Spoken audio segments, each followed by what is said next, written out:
Let's begin. Welcome back, everyone. So last time we were starting the discussion on general regression, and I had you go through at least we started with a couple of models where I presented a model that breaks the standard polynomial form. So this one is missing the first order coefficient and the second order, so x and x squared. And I asked you to develop the normal equations. You took the derivatives for the sum of the squares of the errors, and you deduced the governing equations. And then I presented you with a different model, and I said, okay, this is clearly nonlinear data. The blue dots are nonlinear data. And the black line is a model that I fit to those data, and this is clearly a regression. And although the data is nonlinear, because this is a sinusoidal wave, you could totally fit a linear model. And when I say linear in this class, remember, I'm referring to the coefficients of the regression model. If they show up linearly, then we say that this results in linear regression. Specifically, the normal equations are linear equations. All right? So don't conflate that with regression to a straight line, all right, or straight line regression. And last time you did the exercise with these guys. I'm not sure, did you do this one last time? Did you do the one with the sines and cosines? Do you remember? No, you didn't. Okay, so let's go ahead and do that. I know you might be a little rusty on that, but remember, what you need to do is form that sum of the squares of the errors. So yi are the actual data values that you have given to you, assume n data points, and fi is the model that you're trying to regress to, and you write that as, and then differentiate it with respect to the coefficients. With respect to A, with respect to B, these give you the normal equations, all right? So go ahead and do that now for this model, A cosine t plus B sine t. The purpose here is I'm making you suffer through these annoying derivatives because I want to show you a much easier way of deriving these normal equations, but that only works for linear models, okay? But you still need to be able to do this procedure, okay? So go ahead and please try if you're rusty on derivatives, that's okay. Try to think about it. Just try your hand at it. Okay, so once you have S, it's simply the derivative of a quantity to a power, right? And an integer power specifically here. And so you simply differentiate just using that standard, you want to call it chain rule and whatnot. Sure, that works. So it's 2 times that quantity prime differentiated with respect to whatever variable you're differentiating with respect to. In this case, the derivative of what's inside with respect to A is simply cosine ti, and times that entire quantity to the power n minus 1, which is 2 minus 1, which is 1. And same thing with B, except now you get the sine of ti times that same quantity to the power 1, all right? So A and B show up linearly, and we expected that because from the model itself, A and B just multiply these basis functions, which we learned a little bit about when we were doing interpolation. So that gives you a system of linear equations. That's what I call linear regression. Not regression to a straight line. By linear regression in this class, I specifically mean that the normal equations, what are the normal equations? They are the equations that satisfy the least squares condition for regression. So these are the normal equations. They satisfy, they minimize S. They satisfy the least squares condition. And they are linear, so you can write them in matrix form. Okay, this is great. And this is starting to get tedious and annoying, right? And so suppose now you're like, oh man, I probably need an exponential term in there. So you modify your model and you say this is A cosine t plus B sine t plus C e to the minus t squared. You're going to have to go back again, build S, differentiate. You should do this exercise, by the way. Okay? Differentiate, and you have all of these crazy summations prone to error and all sorts of things, right? And that gets really tedious. Okay? And that's the point I want to make here. If this was not annoying for you, let me know. I'll give you a harder problem so that it is actually annoying. Remember the derivative with the nonlinear solver, where it was really annoying to differentiate that residual for the pipe problem? This is the same situation here. It's tedious and annoying to every time to derive the normal equations this way. Okay? But there is an easier way to do it. All right? Unfortunately, the derivation of this easier way is itself quite involved, right? So I'm not going to cover it in class, but it's at the bottom of the slides. If you're interested in seeing that, what I'm going to try to show you here is just scratching the surface and give you the answer for that alternative derivation that is much, much easier. But first, I want to remind you of basis functions. You know what basis functions are, so we will revisit them here. And if you notice, just the same way we did with interpolation, all of our coefficients for our regression models that we've done so far, they multiply these elementary functions, sines, cosines, exponentials, logarithms, polynomial terms. It's just a coefficient times an elementary function. So we call all of those basis functions. And we did this example in class with interpolation. So I'd like you to go ahead and do it again. And notice here one more thing. For this log a x to the b, you separate that as log a plus b log x, and you separate it into a plus b log x, okay? Just a little note over there, because it's not obvious what the basis function is here. It's not very clear, so you have to separate that using the properties of the logarithm. So go ahead. You know what basis functions are. Take a minute and write down the basis functions. Put them in these curly braces for me for each one of those regression models. The coefficients a, b, a1, a2, etc. are the unknowns. X and t are the independent variables. So these are the data points. You know them. But really, a and b are a and b and a naught, a1, a2, and a and b are the unknowns, are what we're after for regression. So go ahead, just list the basis functions. So for the first one, what do we have? 1 and x. All right. For the second one, 1x and x cubed me. Okay, sorry, sponge joke. 1x and x cubed.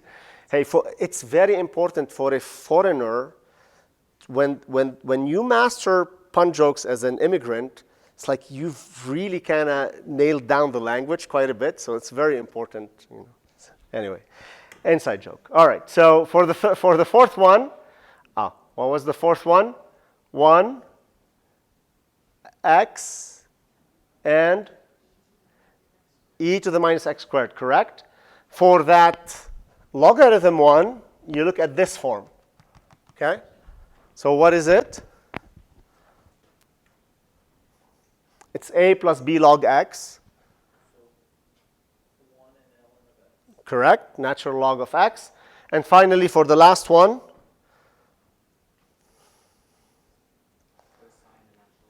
correct. Cosine and log t. Excellent. Okay. So now that these basis functions, we covered them in interpolation. We're going to see them. That's why I covered them in interpolation, because we're going to see them here. Now, to demonstrate to you, to show you the power of this new approach, where you only need knowledge, let me frame it this way. This new approach, you can write down the normal equations, the equations that govern least squares regression. You can write them down only by knowing the basis functions, nothing else. You don't even have to do a single derivative. Just knowing the basis functions, you'll be able to build the normal equations, right? That's a pretty powerful statement. So I will demonstrate that by taking a simple model with two basis functions.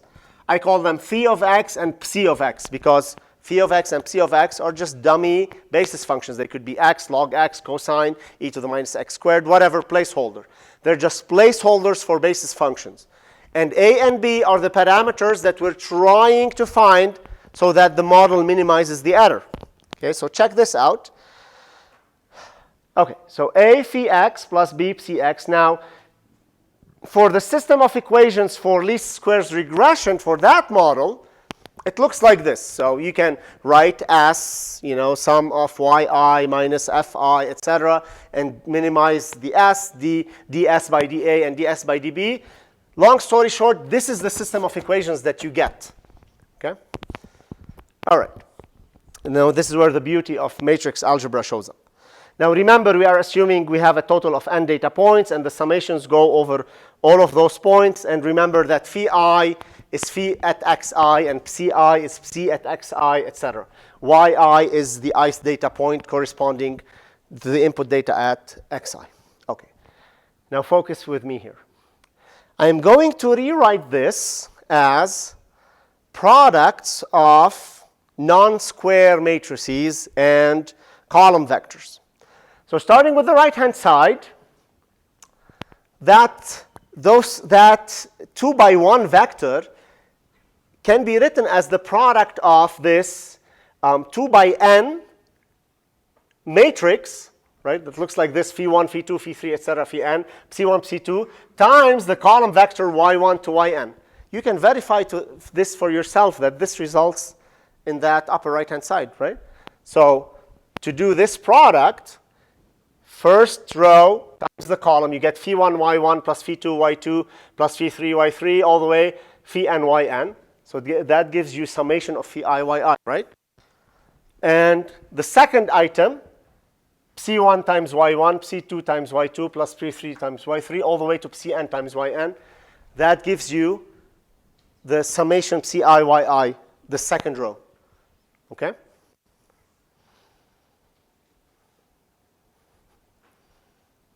Is this clear? Does it make sense? Just matrix vector multiplication. Now, what about that one? Okay, so this is a vector containing the observed values of the dependent variable. Now, look at the coefficient matrix. If you look at the coefficient matrix, so in this case, it's a 2 by 2 matrix, but this is actually the product of a 2 by n times n by 2 matrix, right? 2 by n times n by 2 matrices gives you a 2 by 2 matrix, right? So if you do the product for this matrix, you get first row, first column. That gives you summation phi I, phi I. First row, second column. That gives you summation phi I, psi I. Second row, first column. That gives you the lower left entry, summation of phi I, psi I, this one. And then finally, summation psi I, psi I. Right? So this is interesting because this matrix here is very special. If you go back over here, all we needed to know to rebuild that system of equations was this matrix. And this matrix only contains information about the basis functions, not even nothing. No derivatives, no nothing, just the basis functions themselves evaluated at each data point. This matrix is very special. In the first column, it contains the first basis function. In the second column, it contains the second basis function. Okay? The first row contains the first observation, phi1, psi1, right? Second row contains the second observation, and so on all the way to the nth observation. Okay? This is pretty special. We're going to call this matrix A for lack of other variable names. We'll call this Y. Now, what is this one? If this is A, this one is A transpose, right? It's the transpose of A. So that's A transpose. And this unknown vector, let's just call it alpha. So all you need to know is the matrix A. To get the system, to get the least squares equations or the normal equations which minimize the error for least squares regression, all you need to know is the matrix A. And what does the matrix A represent? It just represents the basis functions. So if you know the basis functions, which you do, because you're coming up with the model for regression, you list your basis functions, you build the matrix A, multiplied by A transpose, that gives you the left-hand side, multiply Y by A transpose, it gives you the right-hand side, and boom, you got your system of equations. No differentiation, no building S, no summation with derivatives, etc. Just knowing the basis functions, this is super powerful. It's unimaginably useful. It's a very, very useful result. Now, this is a special form only for linear models.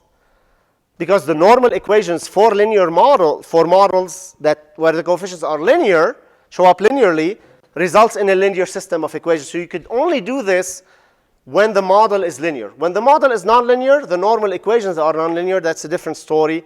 We'll talk about that on Thursday. But this approach of A transpose A equal A transpose Y is only valid for linear regression models. Not a straight line, linear regression models where the coefficients show up linearly. Okay? So let me generalize and start defining more names. So in general, if you have an arbitrary regression model, linear, with whatever number of basis functions, phi1, phi2, phi3, phi5, those could be sine, cosine, exponential, logarithm, whatever, however many. 2 basis functions, 17 basis functions, doesn't matter. The matrix A is built by stacking up all the basis functions evaluated at all the observations you have. In the first column, you put the first basis function. In the second column, you put the second basis function.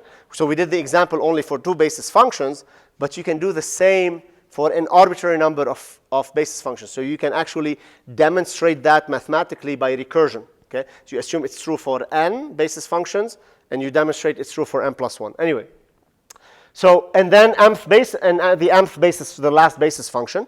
And each row, so the columns contain the basis functions. So this could be, you know, if your basis function, if your first basis function here is log x, this would be log x1, log x2, etc. If your second basis function is e to the minus x squared, this would be e to the minus x1 squared, e to the minus x2 squared, etc. If your other basis function is x squared, could be x1 squared, x2 squared, and so on. So the columns contain the basis functions. The rows contain the observations. First observation, second observation, third observation, and so on. In this course, we will refer to this matrix as the regression matrix. So when I come and ask you in the homework or the exam, tell you derive the normal equations using the regression matrix, you use this. If I tell you derive the regression, the normal equations using the minimization of the square of the errors, you have to go and do the derivatives. And I will ask you for both. Okay? I will ask for both. So just to be clear. So I will be clear in the question. Use the the regression matrix, or use the derivatives. All right? They should give you the same answer if the model is linear. All right, so here's how we use it in practice. Really, it won't resonate with you until we just start doing some examples. You are given n data points in the form, n data pairs in the form x1, y1, x2, y2, and I've put all the nomenclature in terms of x and y for simplicity, and a general regression model, or whatever regression model you have, phi alpha 1, phi 1, plus alpha 2, phi 2, etc. The coefficients are the unknowns. You first write down your basis functions, and then next, once you have the basis functions, you list them in those braces. You just stack them up on top of each other to build the regression matrix. Column number corresponds to which basis functions goes there. And it doesn't matter the order of your basis functions. It really doesn't matter. You can order them in whatever form you like. You'll get the same answer, okay? Because everything is going to be rearranged in that same form, okay?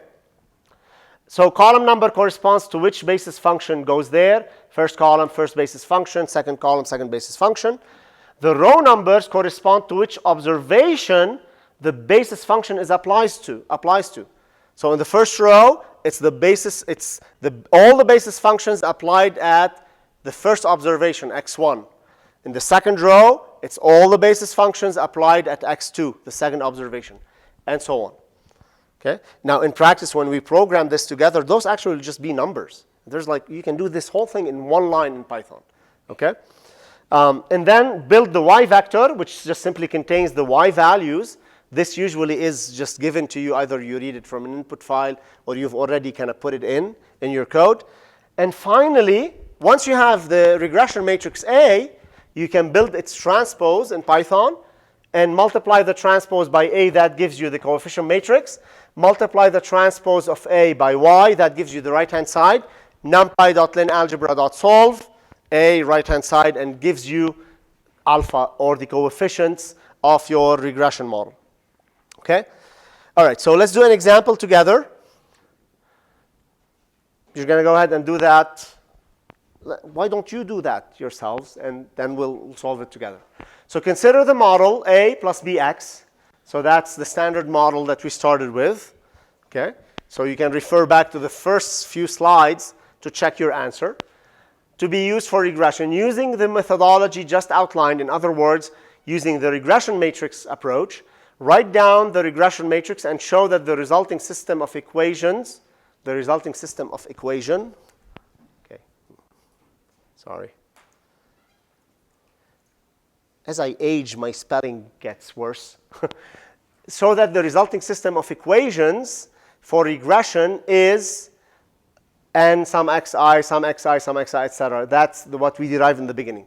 Remember, this is the general form of the regression matrix A, and these are your normal equations. Okay? This is the general form of the regression matrix. So start by writing down your basis functions and fill in that matrix. Assume n points. So just put the first couple of entries and then dot, dot, dot all the way to the last entry at n. Okay? Go ahead and do that. I want to see that matrix A. It's going to be a non-square matrix, okay? It's going to be, in this case, n by 2, because you have 2 basis functions and n observations.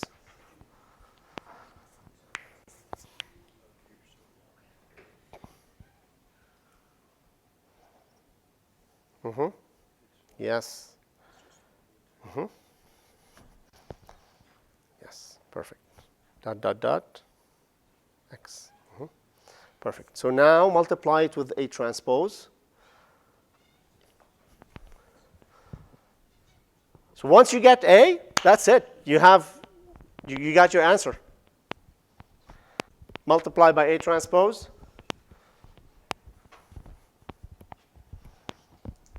Oh.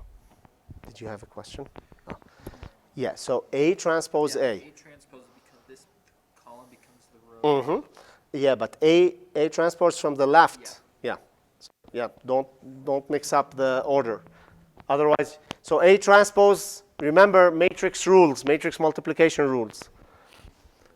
The dimensions on the inside of the product of matrices need to match.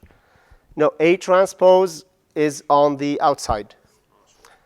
This won't work, right? Because this is n by 2, and it's going to give you an n by. Yep. Oh, there you go. That was easy. Yeah. So that is the number one mistake that students will do, and that's a major theoretical error. If you put A transpose after A, because that's not going to give you the right answer. Remember, ATA, A transpose A.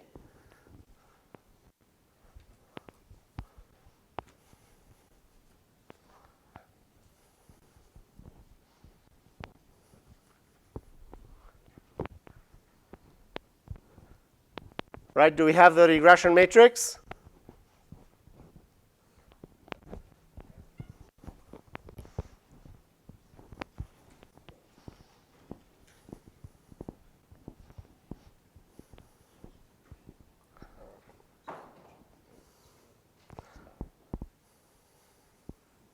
Yeah, so you're doing, here's how, so this, the result of this is a 2 by 2 matrix, right? So that's the first thing you want to recognize.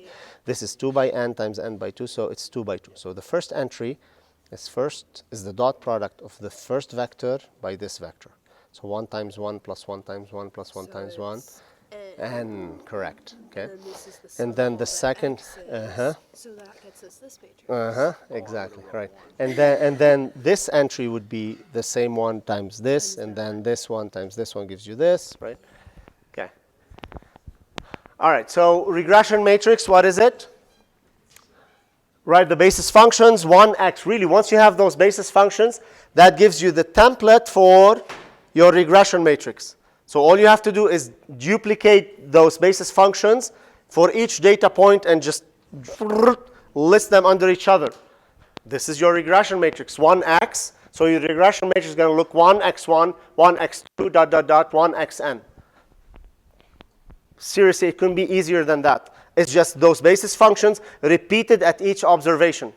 Okay? So that's what's nice about writing your basis functions in that format. Right? So first basis function, second basis function, first observation, second observation, all the way to the nth observation. Your unknown vector is a alpha a b, right? So that's kind of given. And your right-hand side, the y model, the yn, are also given to you, which is just a column vector, y1, y2, etc., all the way to yn. Now, to do the transpose, it's A transpose A, not A transpose. It's A transpose A. Be very careful about that because, now think about it. This has two. If you do it the other way around, it's going to give you an n by n system of equations, which doesn't make sense because you only have two unknowns, A and B. So you need two equations and two unknowns. Two equations, two unknowns means a 2 by 2 matrix, right? Because a matrix always represents a linear system of equations. So if you do A transpose A, you're simply you're simply transposing columns, they become rows. So the first column becomes the first row, the second column becomes the second row. And if you do that product, so we'll do it in a second. Okay? And then A transpose Y on the right-hand side. And so if you do, so if you do that product, I had them listed in that order. If you do the product A transpose A, it's simply the dot product of the columns and rows. So you get n, some xi, some xi, some xi squared, exactly as we expected, right? And A transpose Y, simply the product of A transpose times the Y column vector, and that gives you a 2 by 1 column vector, okay? Now, remember, we spent almost an entire lecture deriving these equations at the beginning of class. Right now, you could do it literally in 5 minutes. Write down the regression matrix, multiply by the transpose, you got your normal equations. Okay, so now I want to consider a quadratic. Okay, go ahead and repeat the exercise. Again, this should take you a few minutes, just kind of, you got to rehearse it a few times, but it's, in my opinion, way less tedious than the derivatives approach. Remember, list your basis functions, and then just stack the observations on top of each other. You got your matrix A, multiply by the transpose, and boom, you got your normal equations.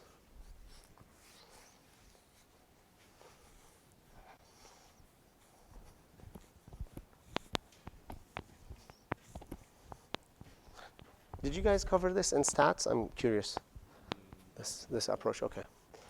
Yeah, the power of this is that now there's no mechanism, no easy mechanism in Python to do arbitrary regression analysis. But if you do it in this way, it's literally like 2 lines of code you'll see to build those regression matrices. Yeah, and then put dot, dot, dot, xn, okay? Mm-hmm.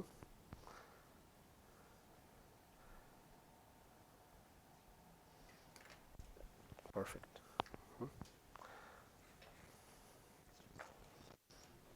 Mm-hmm.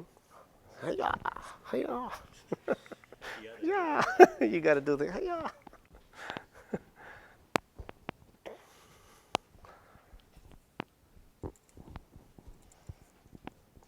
Once you have your basis functions, you put them in those curly braces, just copy them n times or like a few times and just simply put in the observation number.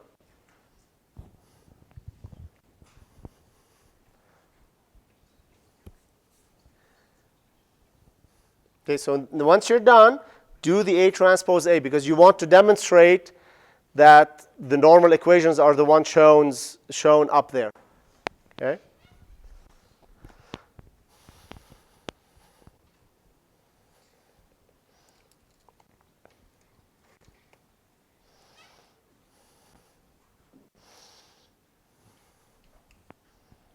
Perfect.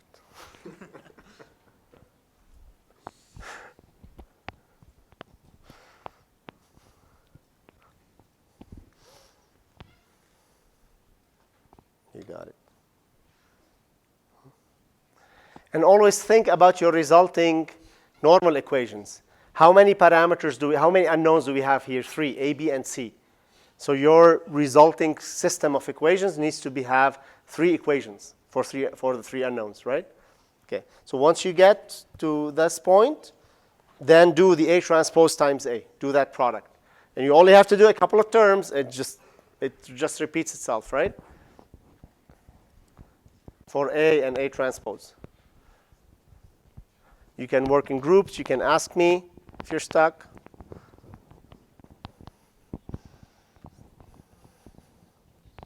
Perfect.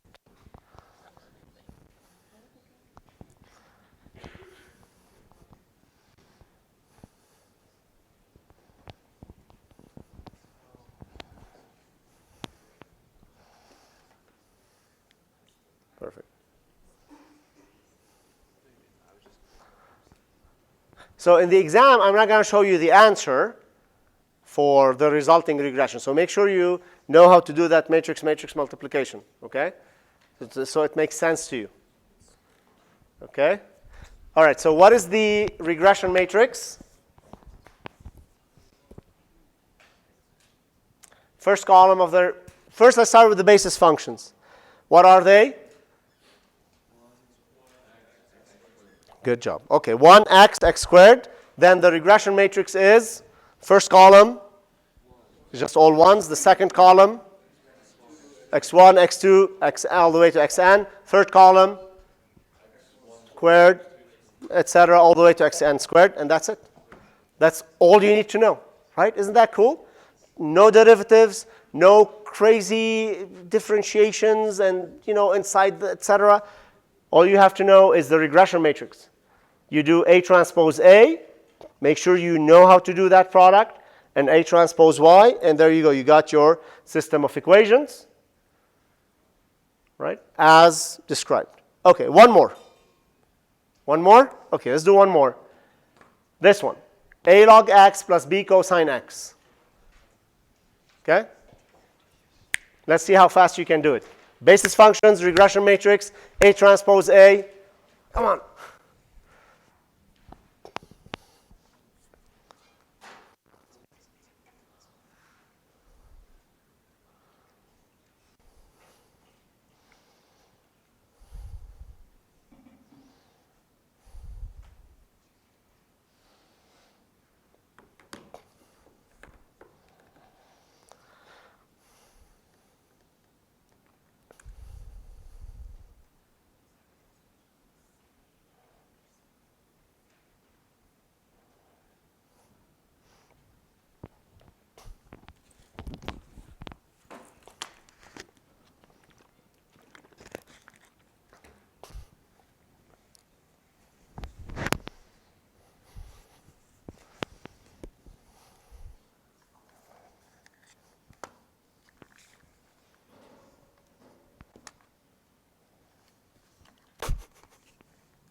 Get the regression matrix, then do the multiplication, and you should get a 2 by 2 coefficient matrix or a system of 2 equations with 2 unknowns.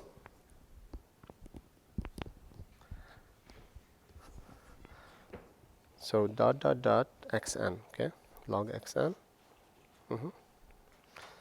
Okay, and yep, cosine xn. Right. So now A transpose. First column becomes first row. So first column becomes first row. Log x1, log x2, dot dot dot, log xn. Second column becomes second row. Yep. Then yep, dot dot dot. There you go. Then multiply this by this, right?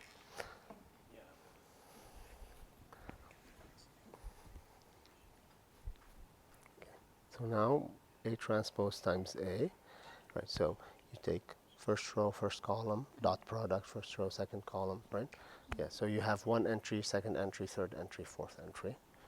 Yeah, so when you have like log x1, log x1, log x2, log x2, just do sum log xi, log xi, right?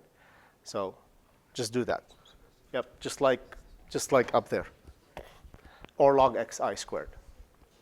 All right, give you 49 more seconds. 60 square root of 2 seconds.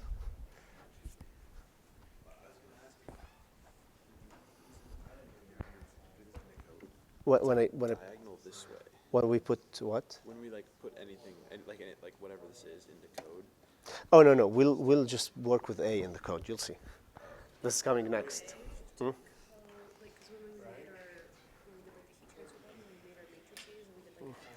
Yeah, there's an easier way.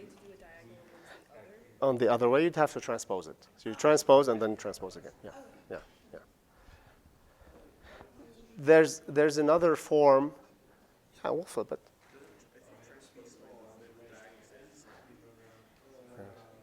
That's right. The diagonal will stay the same, right? So let me find a way in Python. There should be a way in Python. It's like, yeah, because this is, so the form I'm presenting here, kind of the diagonal is like the,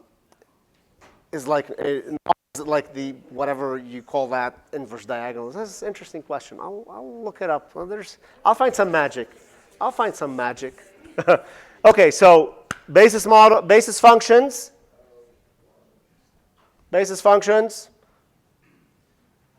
A and B. No. A and log x. No. Log x and cosine x, right? Regression matrix, first column.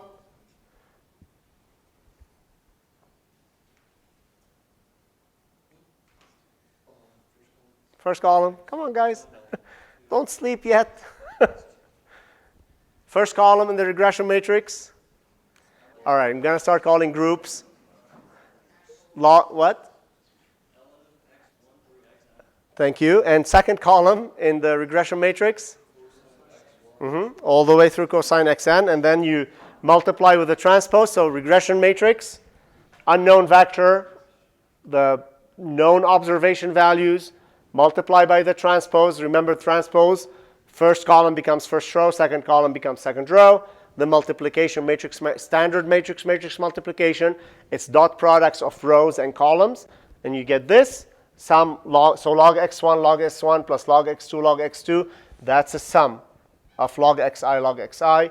Same thing for the second entry, which is the first row times the second column, right? So sum of log xi times cosine xi, and so on. And that's it. You get your normal equations, all right? Okay, so now this is pretty powerful theoretically.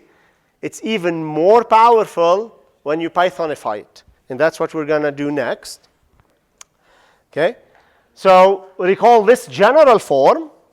You can build this regression matrix. If you know your basis functions, which you do know, you can build this entire regression matrix with a routine in NumPy called column stack.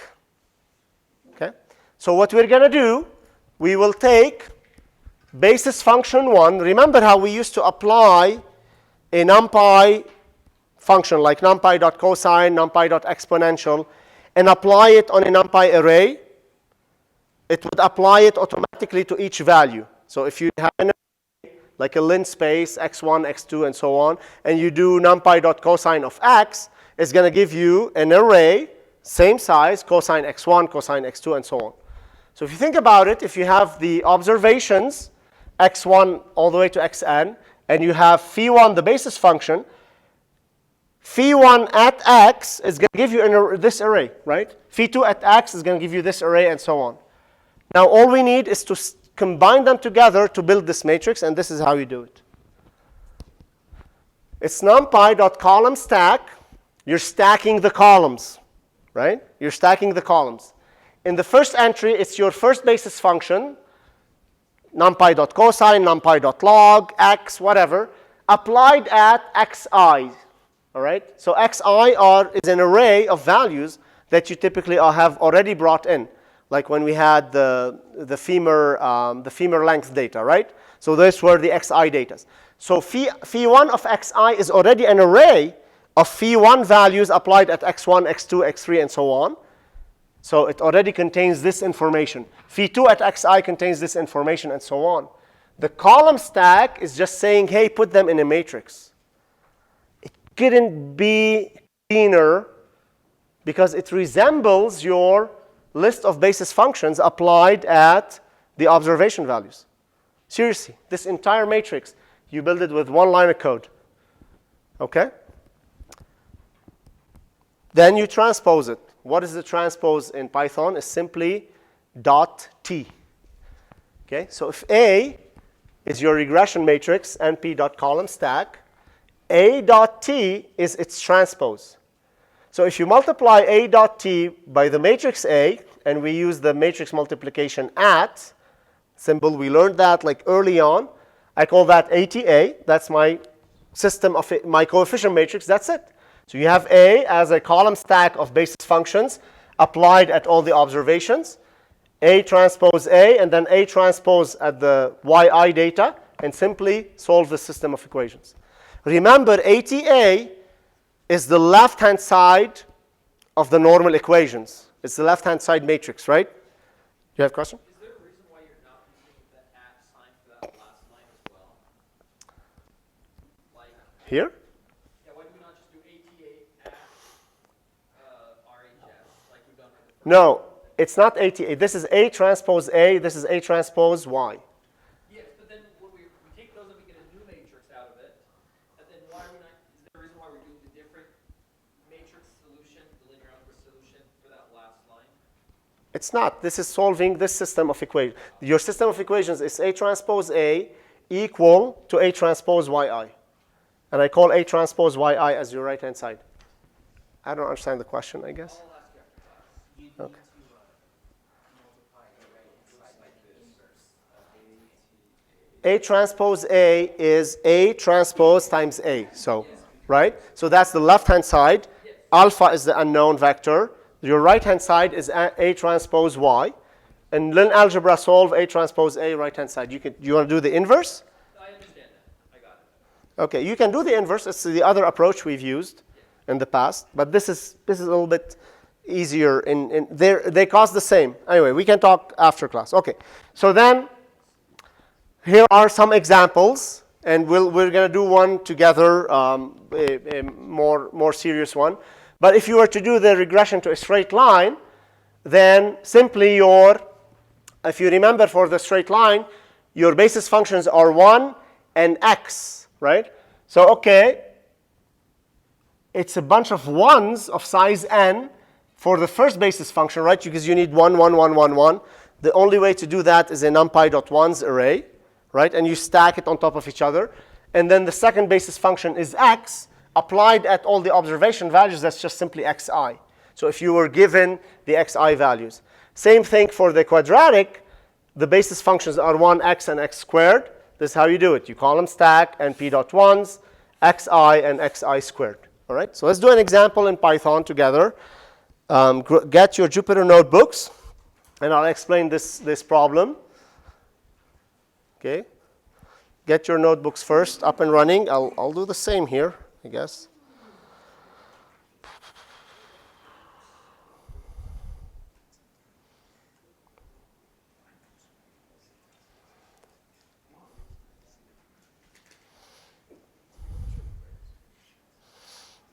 All right, so I'm going to do a new notebook, and then I'll go back to the problem. No.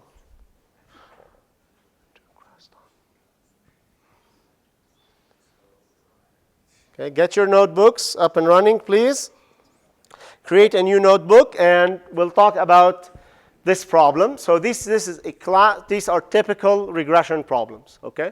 From now on, this is what you will see in your homework assignment 2 and your exam. 3 disease-carrying organisms. So I don't know, 3 types of bacteria or something.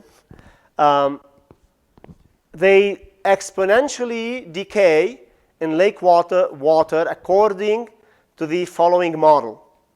P of T, whatever P means, the power of the bacteria. It's an exponential decay. The first organism, so there's 3 organisms, and together, each, the organisms will decay as A e to the minus 1.5 t plus B e to the minus 0.3 t plus C e to the minus 0.05 t. So scientists looked at the data, they plotted the numbers, and they thought, this looks like an exponential decay, but we have to account for the 3 different organisms. Organism A decays at this rate, organism B decays at another rate, and so on. Combining them together is likely a combination of the 3 decay rates. All right, so they came up with this model, and they want to fit the parameters A, B, and C so that they minimize the error with the data. And these are your data here. T is time in hours, so you're starting at 0 hour in the lake, you're observing, and then you're starting to measure. After half an hour, the population, P is population, that's what it is. Okay, the population P of the organisms is 6.0, whatever that unit is, all right? So it could be 6 million or 6,000 or just 6 bacteria, which is ridiculous, okay? Or after 1 hour, there's 4.4.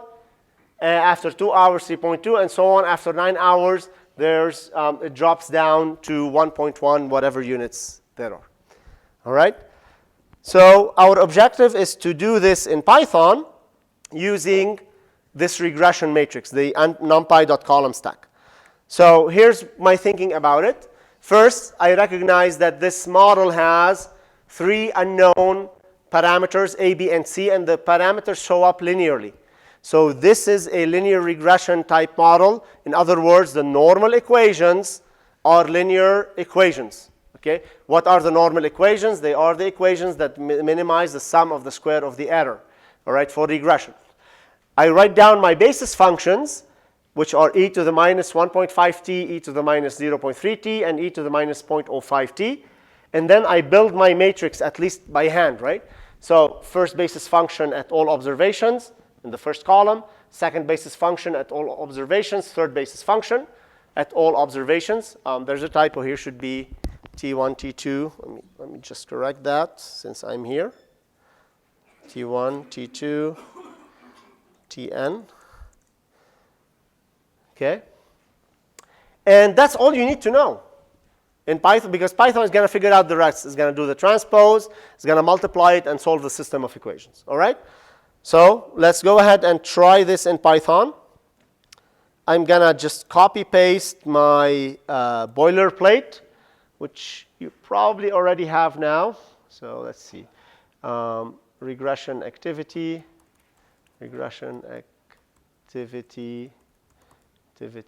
something, some number. Disease carrying organisms. Okay? All right. And I'm going to just simply import my boilerplate from another notebook. Good, in the back? Okay. So import numpy as MP, matplotlib inline, the magic for scalable vector graphics, and matplotlib as PLT. All right, should be a given. All right, so the problem statement, let me move the slides over there. Window, move to Creston. All right. So we got 0.5, 1, 2, 3, 4, 5, 6, 7, and 9. And then, okay, so let me copy these data. I'm going to build the input array. I know you could call it TI and PI. I'm just going to call everything XI, YI. All right, so just to standardize the discussion. All right, so XI are the hours. Okay, mp.array 0.5. We had 1, 2, 3, 4, 5, 6, 7, and 9, right? 6, 7, and 9.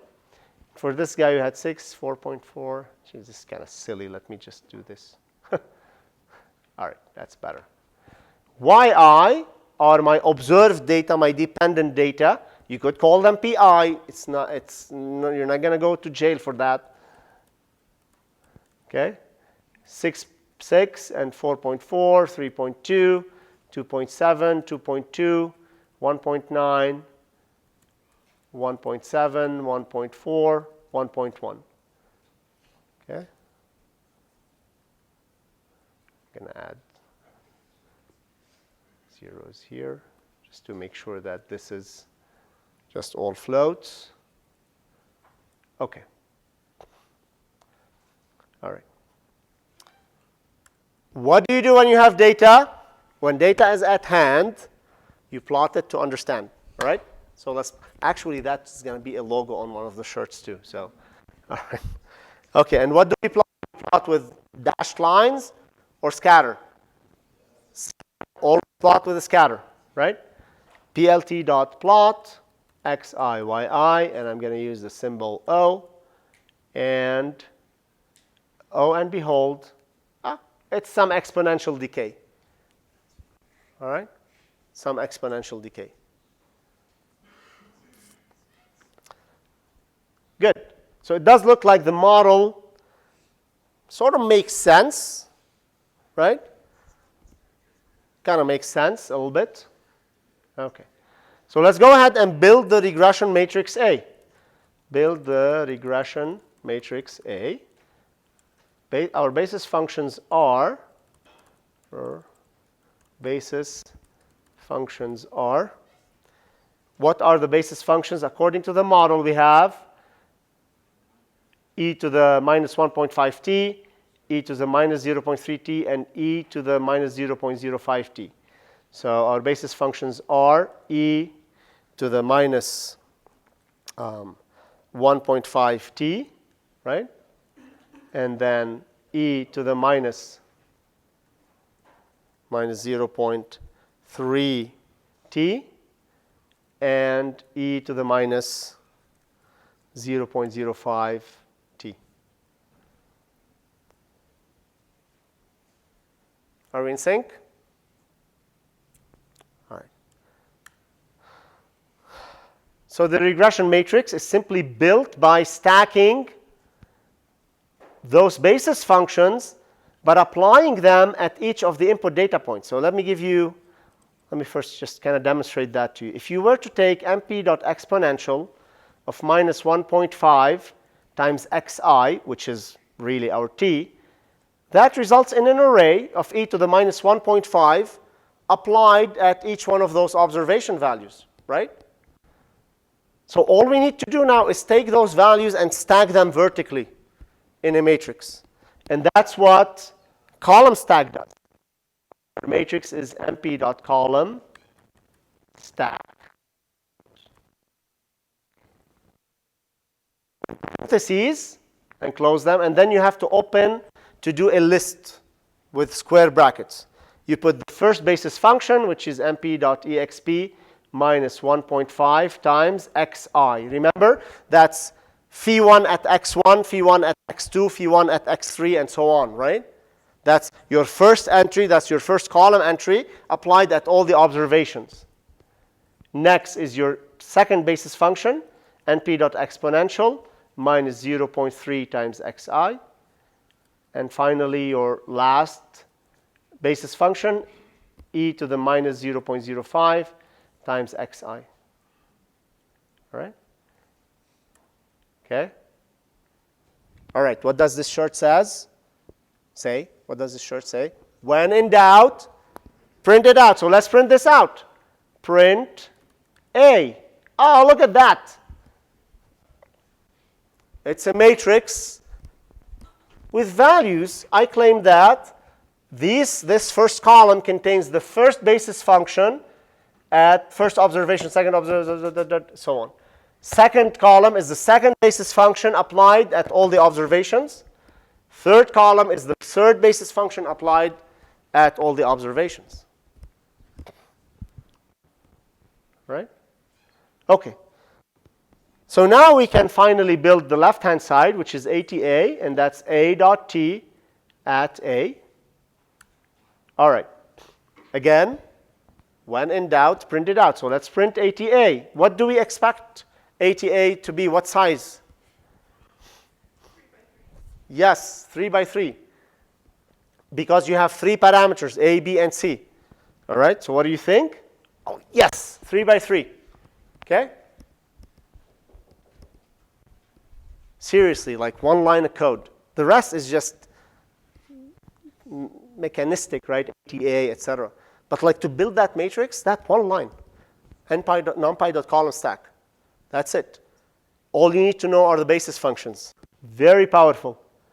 All right, let's do the right-hand side. And that is A transpose at what? The observation Y values, Yi. And you can also print the right-hand side. What size should the right-hand side be? So you have 3 equations, 3 unknowns. The right-hand side should be 3 by 1, right? Just 3 values, right? So those are the first equation has 1 right-hand side, second equation has 1 right-hand side, third equation has 1 right-hand side, so you only have 3 values. And indeed, if you print right-hand side, it gives you those values. Now, don't worry whether they are shown in column or row. This just works. Okay, Python figures that out. Okay, so now what happens when we solve? Sol is equal numpy. Okay, so let me ask you this. What do we solve? What is the coefficient matrix here, and what is the right-hand side? Right-hand side is right-hand side. The coefficient matrix, what does it represent? These are the coefficients of the unknowns in the linear system of equations. So your coefficient matrix is ATA, not A.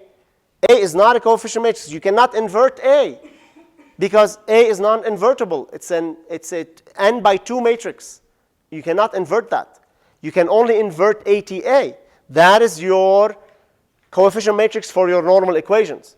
So when you go to linalgebra.solve, you're solving this system of equations, ATA times some unknown equal right-hand side.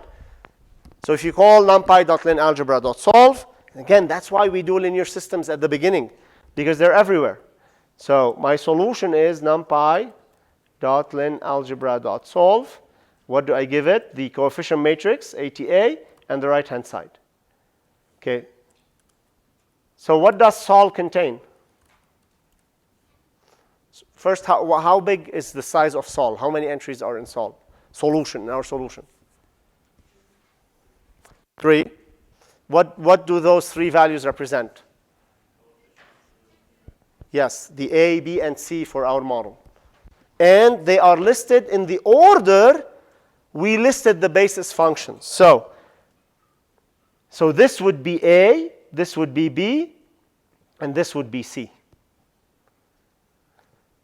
Now, as a side note, I told you it doesn't matter how you order your basis functions.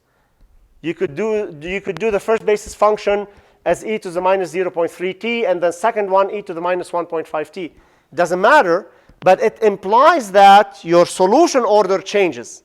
Then your first number would be B, your first answer would be B, the second answer would be A, and the third one would be C. That's the only thing it would change. If you change your order of basis functions, your solution ordering is going to change. Okay? That's kind of a side note. Okay, so now, what do? We need to plot this to see if it at least is close to the data, right? So how do we plot this? We got A, B, and C, right? These are A, B, and C. How do we plot this?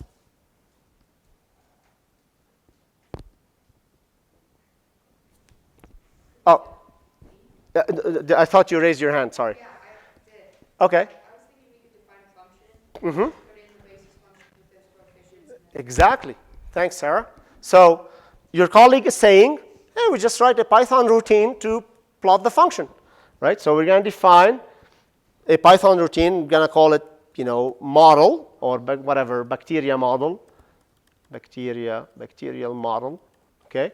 And that model is going to take some x values, right? So x values, and those are the time in hours, and A, B, and C, the coefficients of the model, right? And it's going to return A times, so it's going to return exactly this model, A e to the minus 1.5t plus B e to the minus. Remember, that's the formula we're developing to represent the data. I mean, like, if you reach the point where you have A, B, and C and do nothing with it, you've done nothing. you need to use those coefficients in the model to make predictions, right? So we program this, numpy.exp. Actually, I'm just going to copy these from here. It's just easier.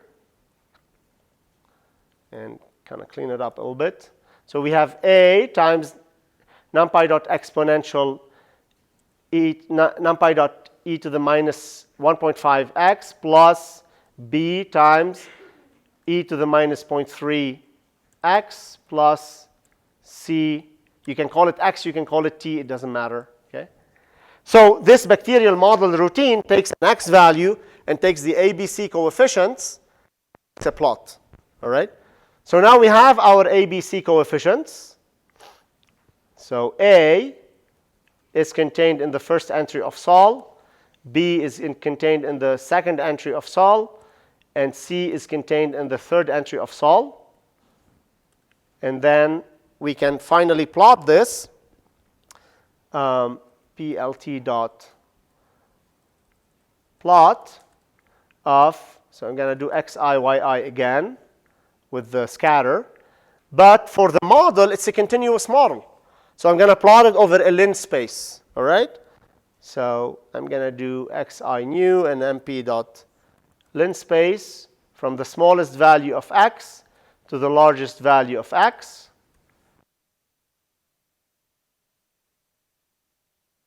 And then I'm going to plot my model with x new with this lin space and bacterial model. And I will give it the xi values that I want to plot everywhere in between on the data points that are given and outside them, just doesn't matter. Between the minimum x value and the maximum x value, I'm putting 100 points in there, and I want to plot the model there because I want to see a nice smooth curve. Okay, bacterial model, and we'll give it A, B, and C. Okay, and we'll make it as a red solid line. Oh, look at that.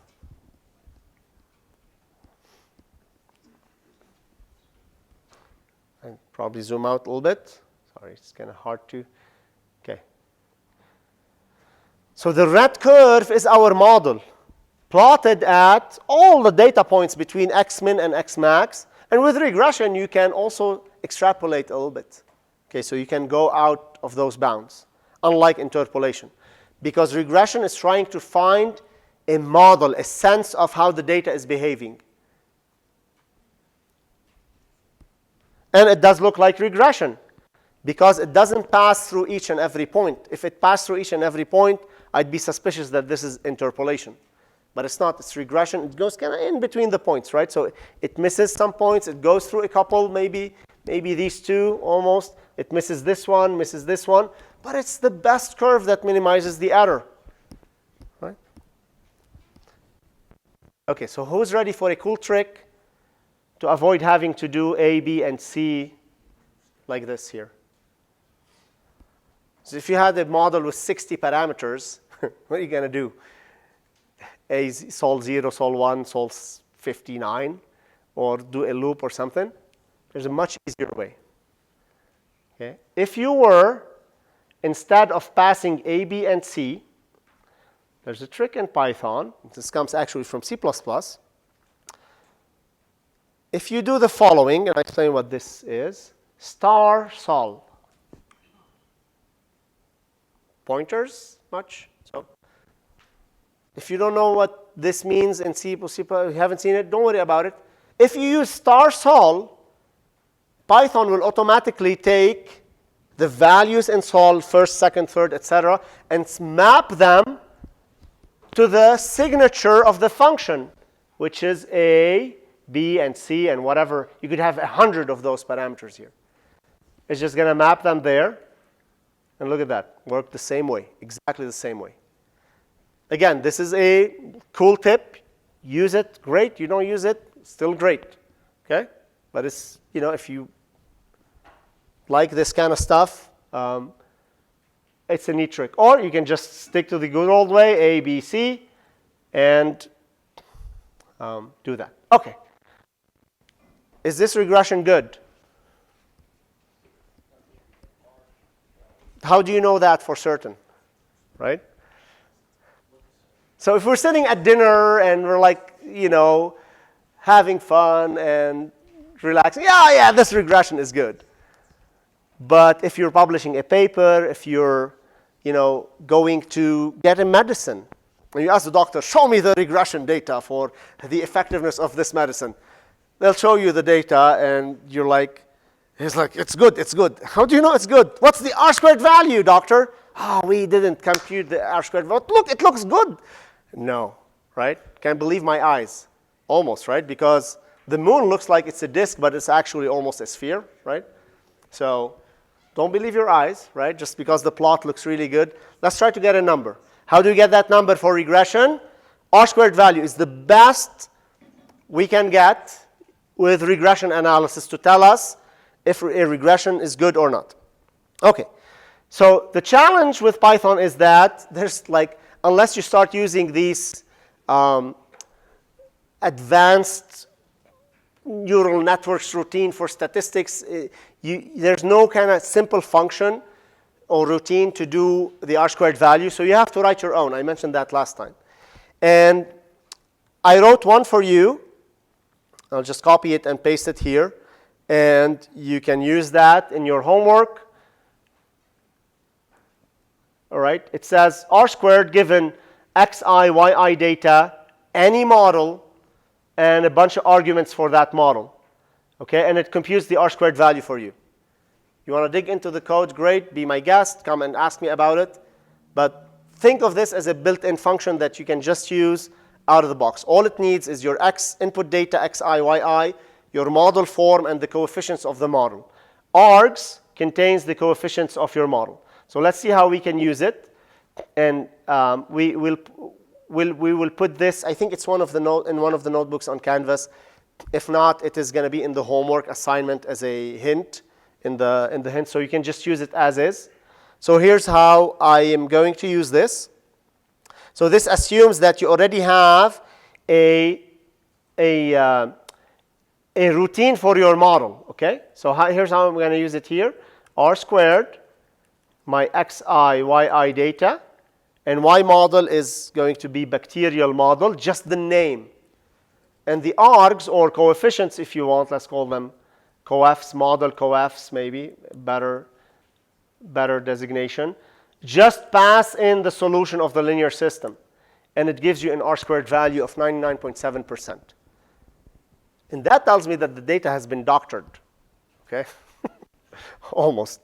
So it's actually a made-up problem, but not too far from actual bacterial analysis. In the homework, you'll get, because the behavior for bacteria is nonlinear, so really you got to go to nonlinear regression, but this is as close as can be to a bacterial model. 99.7% is almost unbelievably true, right? But it computes the regression. And now you can say, yes, the curve shows that the regression is really good, but also the number doesn't lie, demonstrates that, okay?